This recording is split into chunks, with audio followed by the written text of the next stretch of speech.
Hello, everyone. This is Lucretia, and I am your host of Candid Conversations, where I truly believe that consistency is the thing.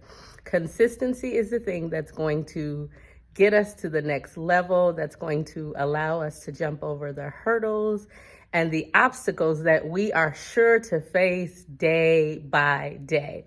Have you ever been going on your merry way and everything was going wonderfully, and then you ran into a snag of some sort, whether that's at work, whether that's in a relationship, a friendship, a decision that you have made, and the snag kind of made you feel really, really discouraged, maybe not outwardly, but perhaps inwardly, and you begin to ponder some things, and the discouragement began to set in, and you didn't even realize it.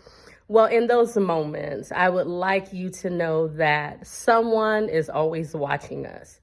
God is always watching us, number one, but other people are always watching us, and we never know what type of impact that we are making on someone else's life when we choose to be consistent in the thing that we know that we are called to do. We're not called to do everything, nor can we do everything. However, there are some things that we're definitely called to be consistent in. I have a leader and a friend, and I was talking to him one time, and he told me that there's an underlying notion of perfection that we expect in ourselves and we expect in others and that we expect in situations. And I find that to be very true. And sometimes when things don't work out perfectly the way that we anticipate it, whether it's in a relationship, a situation, at work, we kind of really do get discouraged and it knocks us off of our grid for a moment. Well, I know it does for me. So I've been grinding, I've been working in different areas, taking care of my health, building relationships, working to get things done at work. And I began to run into some snags. And of course, I'm going to be consistent and I'm not going to quit because I understand that I have to keep moving forward. However, I began to feel a little bit of discouragement on the inside. Although I was working really, really hard not to allow it to show on the outside, I felt it in the pit of my stomach.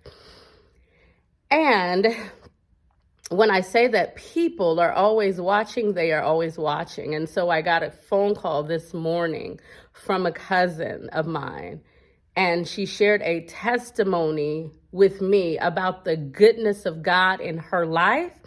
And she began to tell me about the impact of my consistency, of me continuing to stand, and how that has impacted her life. And her sharing that with me encouraged me because I needed it this morning because I was running into some snags and I was a little discouraged and kind of frustrated on the inside. So you're going to face opposition. Things aren't going to work out perfectly. It's never going to be how we anticipate it to be, no matter how much we plan, no matter how much we ponder. God says that there are things that we plan, but it is his purposes that will prevail. So it made me think in all of that, that what about when the encourager faces opposition? It is in those moments that the encourager has to reach deep down inside and understand why we do what we do and continue to be consistent in that thing, and to remember that someone is always watching us and someone's always being encouraged by us, even when it feels difficult. So when you face opposition, I said when, not if, because you will face opposition. Just be encouraged that consistency really is the thing, and you're going to make it. This is Lucretia. You are tuned in to another episode of Candid Conversations. Have a wonderful day. Bye-bye.